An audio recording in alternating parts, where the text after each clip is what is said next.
All right, we are back with another episode. I have a fantastic guest today. We have Devin Marrocco. What's going on, guys?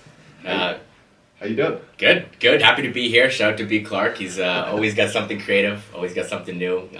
The guy doesn't stop, so it's impressive to see, and I know he's gonna make something big out of a little commercial real estate podcast. Be good. Here we go. So Devin and I, we go way back.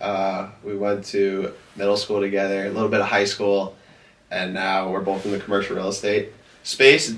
We actually played baseball back in the day growing up. So it's true. Back in the day, saw Brennan get his tooth knocked right out. Yeah, that is true. Time. Yeah. That was out there looking for it when I got it. But here we are today talking about commercial real estate. So to give a little summary of Devin currently works at Cummings Properties in the greater Boston area. He is a leasing associate, and he's been with the team since 2022. And Cummings has various campuses such as Woburn or Beverly, which you all may be familiar with. And I would say has a primary focus on office and lab. Yeah. Anything? Yeah, just to kind of give a little brief rundown on the company as a whole. Completely north of Boston market here.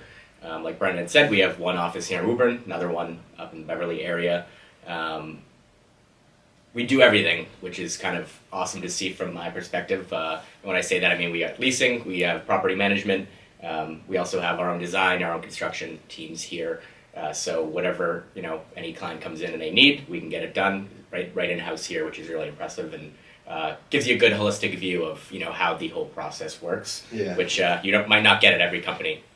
And then a quick little shameless plug for the foundation here, Cummings Foundation. It's one of the main reasons this company runs every single day is we give just about 100% of all profits to nonprofits, local nonprofits in the area, about tens of million a year to these local nonprofits. So Bill Cummings likes to give it back to the community, which is amazing. Makes it easy to show up to work every day when you know you're doing something good for people.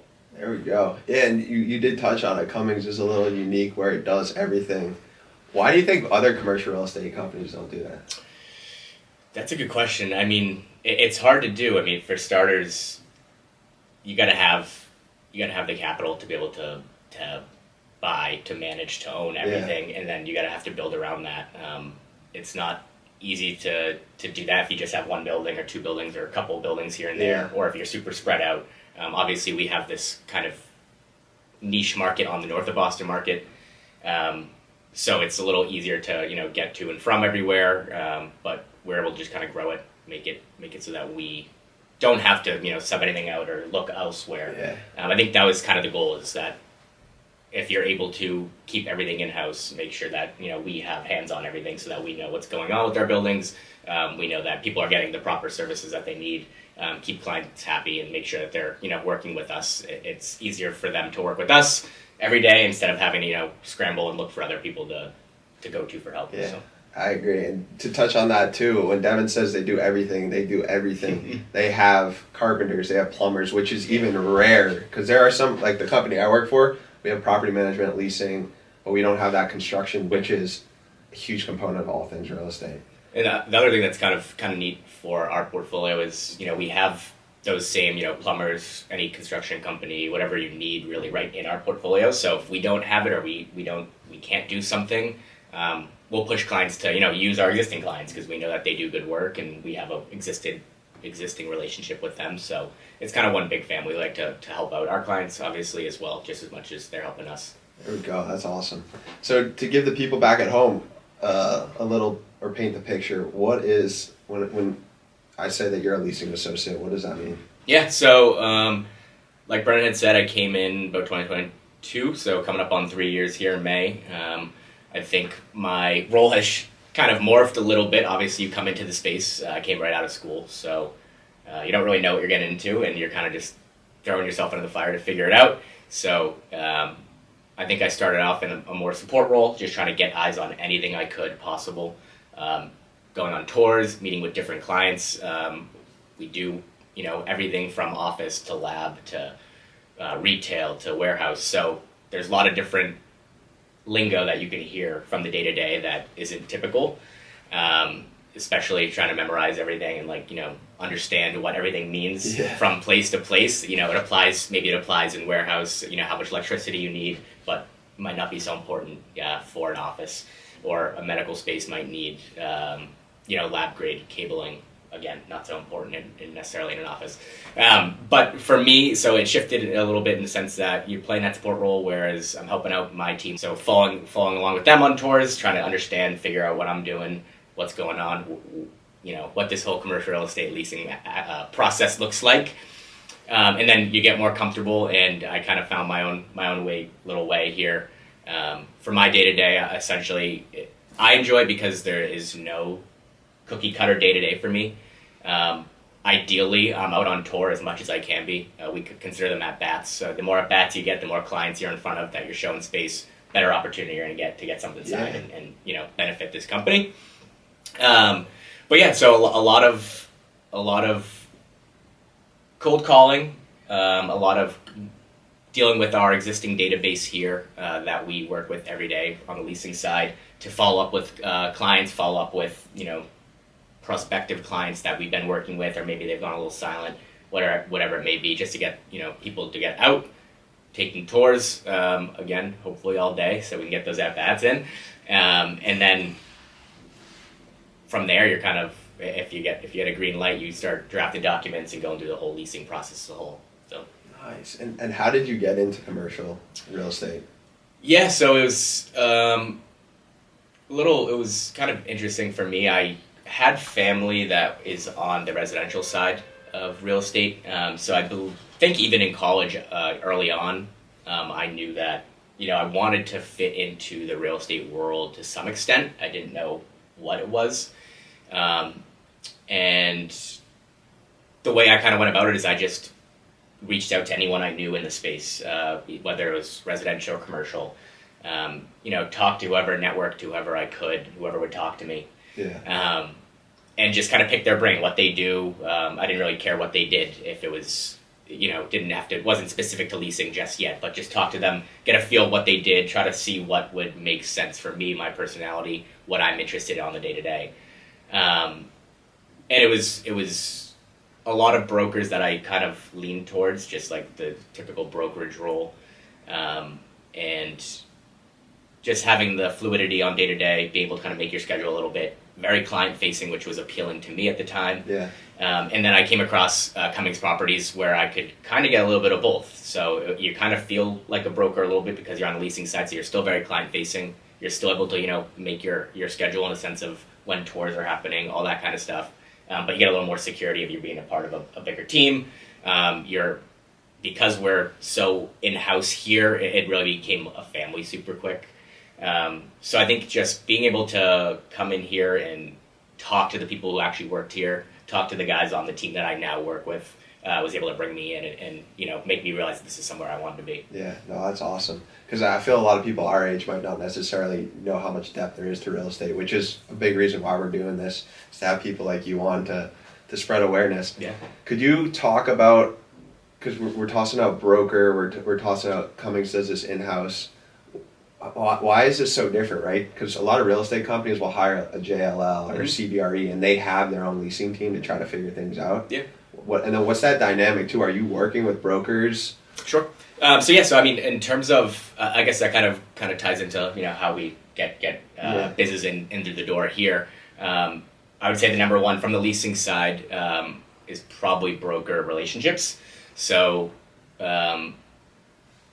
It could be anyone across the whole Boston market. We work with anyone, but we have guys on my team who have worked here for 15, 20 years, so they are pretty deep rooted. They have connections in with different brokers who are around the area. So it's as simple as a call from a broker to say, hey, I have this client. Maybe they don't want to be in the city any longer, or they want to be in the north of Boston market, or maybe this could just be a good fit in terms of what they need. We have an ideal space for them. So that's big. We get those kind of inbound calls all the time, text calls, whatever it may be, just to set tours up, get people out to show space. But yeah, I mean, we'll work with any broker in the area. What's the difference between a broker and an agent? So in terms of like what I do from... No, I guess just in general, because some people say, oh, I'm an agent, other people say I'm a broker. Is there a difference between the two, or is it just kind of interchangeable? Yeah, to me that sounds interchangeable. I don't have much experience with the brokerage world that much outside of what I do from the day-to-day, so... Nice. All right, so you talked about there's different types of properties that you lease, such as warehouse, lab, office, retail. What is the difference, like your approach when you're leasing these different types of properties? Yeah, I think I touched base on a little bit is just getting the reps in and knowing kind of the lingo, or if you don't, being able to get an answer quickly for these clients. Yeah. Like I said, office might be pretty simple. It might be, open area, conference room and 5 walls built up to make private offices. So that's, cookie cutter. You can do that, put walls up, take walls down if need be. Whereas you go to a warehouse space, you need, X amount of power, a lot of electricity in there, or you need really high ceiling height because, whatever you're putting racking in, it requires it. So I think just kind of being able to relate to the client, the prospective client that you're working with, understand their need, and get across that we can do this, and through our process of getting plans made through our design team, we can show them this is how we can go about this. It's hard to envision sometimes when you have a floor plan with that looks one way and then it's completely remodeled. But when you do stuff like that all the time, you get people on board to say we can turn this space into that and kind of make the vision come to life. And then what does that look like when you have a prospective client coming in? Do they typically have their own design team, or do you all offer the design process? And then how does the tenant fit out look? Do you do the fit out, or do you does the tenant? Yeah, so there's kind of a couple ways you can do it. Typically I would say, from my experience, any build out that we have done, or I have done personally, the prospective clients had gone right through us. Oh, wow. So we go right through our design team. We have them mock up a plan from what the existing shell of the space looks like, whatever it may be. Mock it up to fit what their needs are best. We send it through our design team. We kind of make that come to life. That isn't just scratch pencil on a piece of paper. Stuff that I would not be able to do myself. And then we can workshop that with the client. So we send it back to them. We say, hey, this is what we came up with. Or maybe what they had drawn wasn't as realistic. Maybe there were low barren walls that we couldn't take down. So we give our design team the creative aspect to make it work and use the vision that they have as well. So we workshop with that prospective client. So we'll send it out to them. Maybe they say, oh, we actually need to throw a restroom in. Oh, we need to throw a sink in, whatever it may be. So we go back and forth until we kind of get a plan that's agreed upon. And then we typically do the work. We agree to do the work. There's obviously a couple ways you can break that down over the deal term. But some clients will also come to us and say, hey, I have a construction company that I go to, or we use this company all the time. We have 5 different locations. We want it a specific way. So we basically have them send in what they're looking to do. We have our design team to look at it to make sure it's a viable plan. Then we check it off, and then they have their own people go in and do that fit out themselves. Oh wow, that's unique, I would say, because a lot of times it's the latter where people come in with their own team and they do it all. But if the client's on board to have you all do it in house, I think that's probably the most efficient way, because the building. Because that's something that we run into is these people come in from all over the country and they don't really know the systems of the building, and they create things that are not realistic. Yeah. So, well, there's also, you got to think, like, especially in that case that you just mentioned, like you have someone come in, I would imagine they probably don't know much about zoning laws, all that kind of stuff. So it's not just, can this wall go here or can it not? There's so much that goes into that construction aspect that even goes over probably both of our heads when it comes to the fine detail. But getting approvals and pulling a permit, all that stuff, it's not easy. No, and in some places, depending on where you are, you could be in a long line waiting for that to get approved. So it can delay you.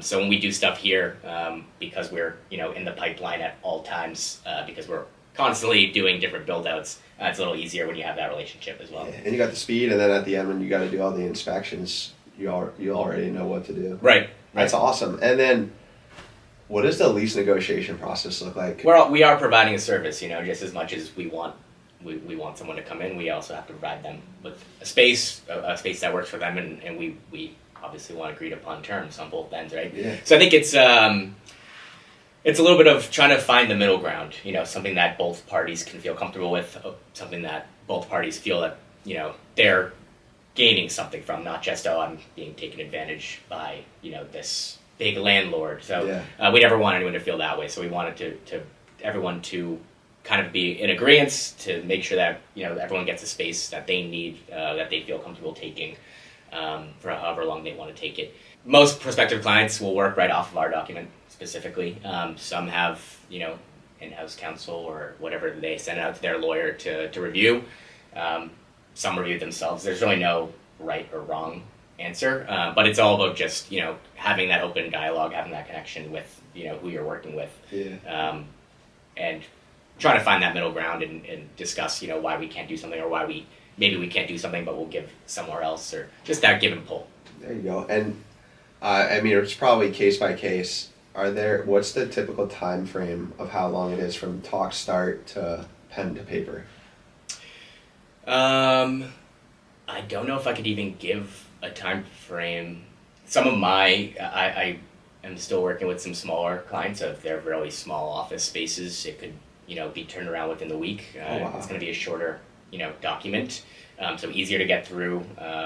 Whereas a big lab user could take over a year, because there's so much that goes into it, in terms of what their build out might be, or just agreed upon terms just get bigger and bigger. So there's really no cookie cutter answer to how long it'll take. It could go anywhere from a week to years. Wow. And are there any specific leases or deals that you've done that stick out in particular? I had put in my first actual fit out, completely built out office in our trade center building, and that was a fun one to work with. I had known the people actually who were going in there, so it was easy to relate to, easy to connect to, easy to find that middle ground because you're comfortable with dealing with them already. Yeah. But it was fun. It was my first actual build out, so that was the first time I really got to see the holistic process of working with design, going through workshopping that back with our prospective client, taking that agreed upon plan and getting it down to our construction team, and then even while we're doing the work, getting that prospective client through to take a look, and just watching that process completely come to light in totality was really cool for me, because it was brand new at the time. Yeah, that must have been satisfying, because I know for me, seeing something from a concept and idea to then a physical reality that people experience is that's why I'm in real estate. Yeah. It's beautiful to see. Great. So then going on, there's a lot of talks about the market, especially in office. How would you describe the current commercial real estate market in the Woburn and Greater Boston area? Yeah, I would say, as you probably know as well, it's a lot of ebbs and flows that go on. It can be tricky sometimes, where maybe there's not much movement, and then there's other times where the floodgate kind of opens up and everyone needs something. Yeah. So it's kind of just riding those ebbs and flows up and down, and trying to find a middle ground and not get too high, not get too low, and kind of stay on the track that you want to be on. I think when I had came in 2022, the lab market was really booming, and I was probably on the tail end of it. It was 2021, 2022 was when we were seeing a lot of lab users coming into our portfolio. Yeah. But just like anything else, that changes, and over time, over my 3 years here, that's even changed, and we saw a little more shift, and it was a little more warehouse. Like, everyone wanted this flexi kind of warehouse space, high, loading dock, high ceiling height. A lot of those companies were coming out this way. But I'd say over that period of time as well, obviously there was I think most people in the industry probably realize there was a drop off in that office space post COVID. A lot of work from home, all that kind of stuff. But I feel like we've been seeing over here just a steady increase. It was not, an astronomical rise right away, but you're seeing a steady increase of people coming back to the office, people looking for office, getting back, wanting people back in the office. Yeah. So as those kind of ebbs and flows of going, I feel like that uptick has been steadily getting there. Yeah. And where do you foresee office going? You think it's going to keep trending in that direction where people are going to come back? Because I know there's companies such as Amazon, they're 5 days, and then you got Jamie Dimon out here telling his people to come back to the office. Yeah. So.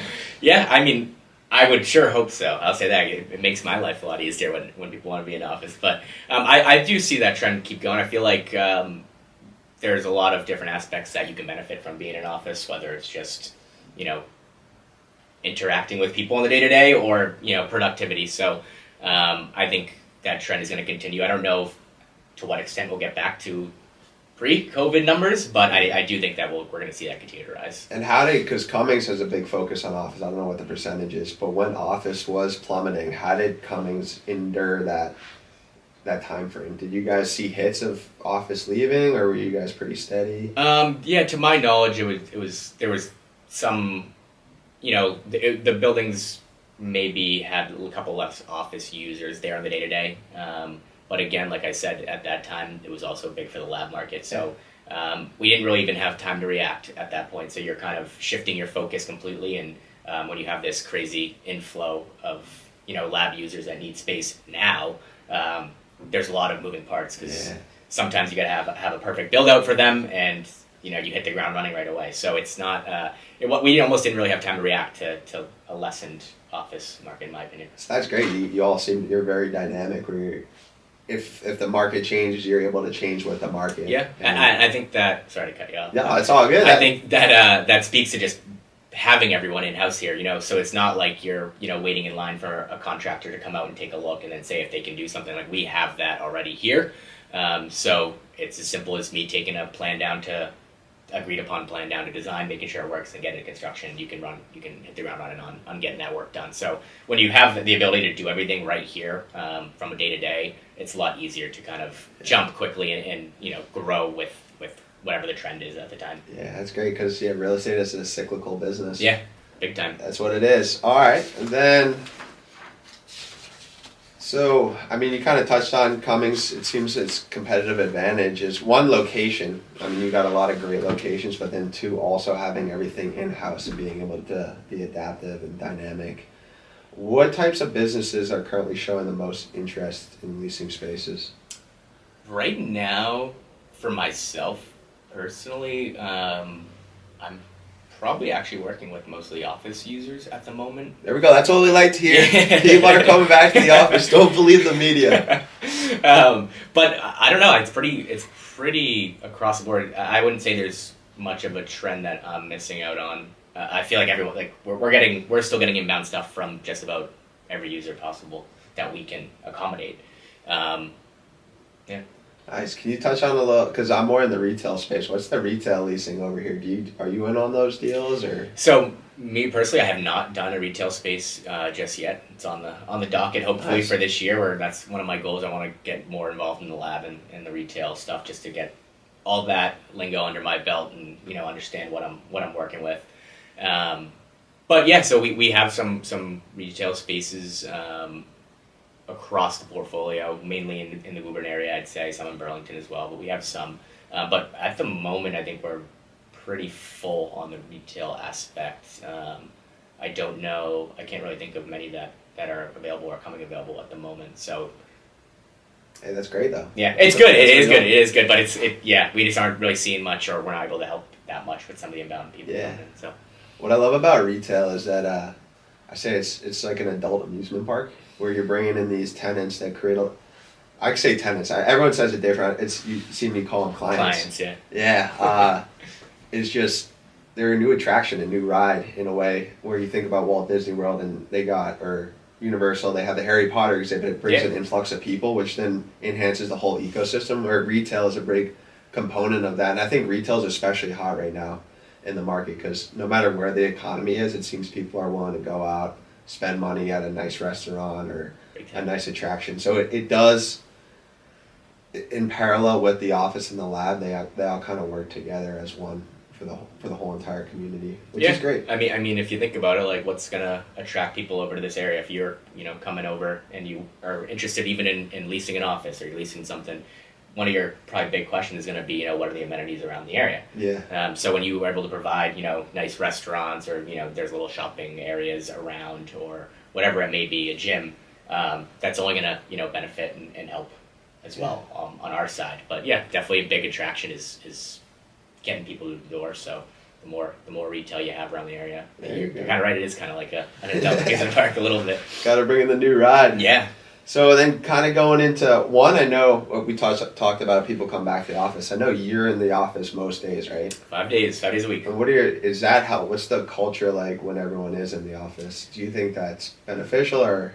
Sure. Yeah. So for me, it's, I did come right to start working for Cummings right out of college, so it's all I've experienced. So I can't speak on any remote or anything like that. Personally, it's perfect for me. I like being in an office. I like kind of getting dressed up and having that routine set every day. Getting into the office, you have a team that it goes beyond when you're with them every day. It goes beyond just being a colleague. So you make some friends as well. But it's so easy to work here. The people are amazing. Everyone is super helpful. It doesn't matter what you need or when you need it. Someone is going to be there to catch you if you fall, or give you a little help, or point you in the right direction if you need it. So I think you do miss out on that a little bit. It's hard. I can only imagine a little harder to make a more intimate connection with the people that you work with, through a computer screen or just by phone calls or Zooms or something. But when you get face to face, and you can really learn about who you're working with, and you can kind of form a better bond. And then another thing, you dress nice. You got a good fashion. You got a good wardrobe. What are your thoughts on people becoming less dressed in the office? And I mean, I like dressing up too, because you kind of get into that mindset. And I think that's what it is for me. I think putting a nice shirt on, putting a nice whatever jacket over, or whatever it may be, it kind of makes you. It's one of those things where if you, as an athlete as well, it's like you look the part, you play the part.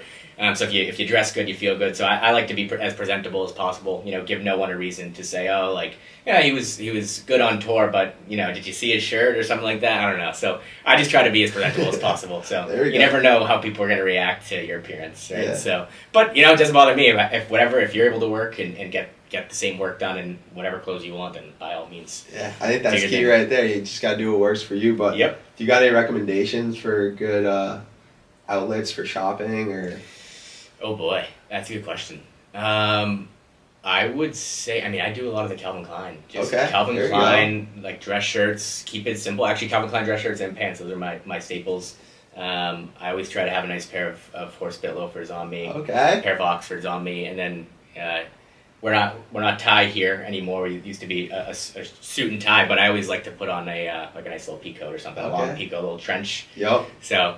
Yeah, just kind of ties it all together. There we go. That's awesome. Yeah, you got to have that wool jacket, that peacoat, especially in the winter. Yeah, in Boston in the winter, come on, gets cold. You a scarf guy or no? I'm actually not, but I'm not opposed. I just haven't really dabbled in that scarf game just yet. Okay, there we go. Awesome. And then, touched on what are some of the? I guess what do you? Pretty much answered it in terms of enjoying things at Cummings. It seems you have a good community, good. How do you relate working to sports? Because I know sports were a big part of your life growing up. Yeah, that's a good question. I actually think it's, in my specific role, it is very applicable. Just kind of, for one, I played football. So he didn't just play football. I played college football. D3, nowhere special. Star running back. Kid was a beast in high school too. But you. Right away, you play on a team sport. What's the first thing you learn? It's like you learn how to deal with so many different people. You get every single walk of life on a football team, which is awesome. You get to experience so many different people, so many different cultures, so many different aspects of personalities. So I think that's really big in the sense of you feel confident walking into a room, and you've probably dealt with someone that's similar before, just from being an athlete, and then just the hard work and teamwork ability that you learn from it. These people are people over time you grow with, and you put so much trust into protect you, or to give you support when you need it, and you spend so much time on the field or in the rink or in the weight room with them that it's just like you've built this bond that's really unbreakable. So I think on a work aspect is like you come in and I actually happen to work with a handful of guys who played sports as well. So everyone has a very similar mindset, and it's like very team oriented, which makes working so much easier. If you need something or you need help and someone isn't able to or isn't willing to go the extra mile every once in a while, it kind of hurts the holistic of the company, in my opinion. And then the other aspect is being in leasing. It's I'm also trying to be. I think you're very similar in this sense. That you try to be competitive with yourself every day. So you set a level every single day that you wake up, and you want to crush that level. So being in leasing, it's am I gonna make 10 more cold calls today, or am I just gonna sit on my phone? Or so it's having that mental aspect to just keep going, get reach out to as many people as possible. Have the appearance. Show up every day, and just kind of make people want to work with you, I guess. Yeah. So it can be eat what you kill sometimes, and I enjoy that because I don't mind. Doing Dude, it. it's a competitive world out there. It is. If people like it or not, so you got to take what's yours and just be the best version of yourself every day, which is so applicable to sports because if you're not practicing, you're not putting the extra work, you're going to get cut from the team. Big time. And it's the same thing in business. Now it's just instead of playing 4 quarters in a football game, we're playing like 50 years of life now. Yeah. So we just got to keep getting after it. Yep. Are there any particular challenges that you face or anything that stands out of like an obstacle that you had to overcome and you grew from? I think just over time getting comfortable in my role. I'm just not necessarily a super salesy kind of person, so I always want someone else to feel comfortable. Yeah. The person you're dealing with, which I think is beneficial sometimes as well. That you can form a connection with the prospective client and make them feel comfortable with you. That you're doing it the right way. Yeah. But there's times over my 3 years where it's like, I think we even had talked about this, or I mentioned this to you before, but it's just like being a little bit more aggressive in the sense of, just staying on top of things properly, staying on top of people properly to make sure that, you're getting your point across, you want to help, you're there. If you back off a little bit, maybe it looks the opposite way, like they were good, but I don't know if they really have my best interest at heart because they're not really engaging and trying to help. So that was one of the things that I've been, and I'm still working on every single day, just, trying to find that happy middle ground.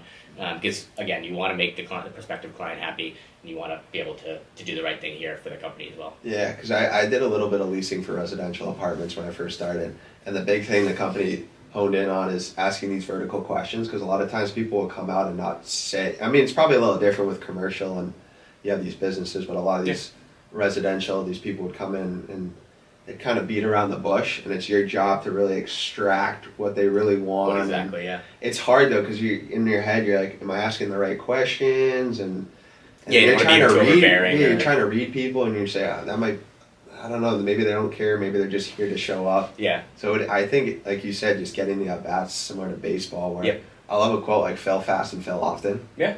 Because that's where you grow and that's where you learn. Granted, we're not trying to fail. Like that's not what we're trying to do. But if you're not pushing the boundaries, it's like that's where the growth is. Yeah, big time. When you're uncomfortable. Big time. You got to put yourself in those uncomfortable positions to to learn something new, and I think that's super important. Just again, ties right back into the sports thing. Like you do so many different things, and sometimes they don't work out. But it's back to the drawing board. It's not I'm done. I'm gonna hang it up. It's but how can I fix this, or how can I make it better next time? Yeah. What do you say? You kind of touched on it already, but what are some important skills or what are some necessary skills that you need in order to succeed in the leasing world? Yeah, I would say, first off, I think because there's so much that goes on in the commercial real estate space, you really do have to be interested in it. You have to, want to be able to learn and understand what's going on in the market, following the market, whatever that may be to you, and just kind of have a want to grow and be the best version of yourself possible for that. But I think it's, just trying to be personable. If you are someone who enjoys talking to people, you like, being out and about, maybe you don't want to be behind a desk like the entire day. Maybe you don't want to be on that such an internal role.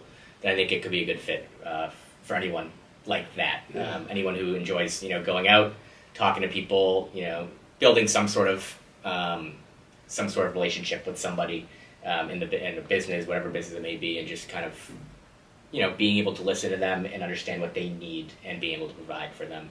So I think just being very personable and trying your best to help. Nice. And let's say there's somebody in college. Is there any certificates or anything they can do to enhance their education to get them better prepared for the leasing world? Or it's funny. I think about this all the time. Even for myself, I was an English major in college, so I knew absolutely nothing really when it came to the commercial real estate world. And again, like I mentioned earlier, I just the way I tried to get ahead a little bit at the time was just talk to people who did know about it. As simple as that. Talk to whoever you can that will get on the phone and ask them, the silly questions that are probably obvious at this point. Yeah. But just get as much information as you can. If you're interested in a more brokerage specific role, it can't hurt to get your brokerage license or something like that. But I don't think there's anything too pressing that you necessarily need, in my opinion. Yeah, no, I think you touched on it too. Just English, reading and writing. Yeah, true. Super important. So even if you're just reading books, not even about real estate, just being able to think critically, because you're probably going through documents, and those documents are tough to read sometimes, right? Yeah, it can, and that font's always small too. Yeah, it's but tiny. I think what actually, and again, I didn't necessarily know much about the commercial real estate space specifically, but what I did know is how to relay a message in a concise manner. Yeah. Get my point across. So when I sent out a text, or sent out an email, or I was on the phone with someone, they weren't just listening for 10 minutes of me going on and on. I was, got the point across, let them know, this is what we can do, this is what we can't do. So it's definitely beneficial in the sense of, being able to, relay a message and get that message across to someone in the most efficient manner possible. Yeah, and creating that relationship. I hear it, and I say it all the time, it's a relationship business, especially in leasing. But it is. And again, I think everyone is in leasing because they could feed you somebody that's in a whole different department, a lead, and then I mean, everyone's here to work as one team, and that's what the whole point of real estate is. But I appreciate you coming on, Dev. Is there anything you want to close off with? I don't think so. I mean, I think I touched on it in the beginning, but this guy, he does it all. He's got a new idea every week, and he's a doer. He actually does things. He doesn't just say it, which is extremely impressive. It's extremely inspiring for someone like me. I'm happy that he's in the commercial real estate space because I think he'll be around for a long time and he'll be doing big things. So I'm going to be looking to him to help me out in the future. Hey, we're one team. We're going to be helping each other out. If you need any space in the greater Boston area, you know how to hit up Devin Marrocco. Find me. He's your guy. But thank you for tuning in. Thank you, guys.